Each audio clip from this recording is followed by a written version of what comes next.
Hi friends, ಎಲ್ಲರಿಗೂ good evening.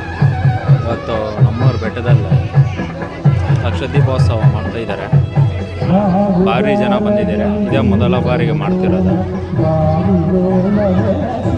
ಇದು ಇನ್ನೂ ಮೊದಲ ಬಾರಿಗೆ ಮಾಡ್ತಾ ಇರುತ್ತೆ. ಸ್ವಲ್ಪ ಹೆಚ್ಚು ಕಮ್ಮಿ ಹಿಂಗೂ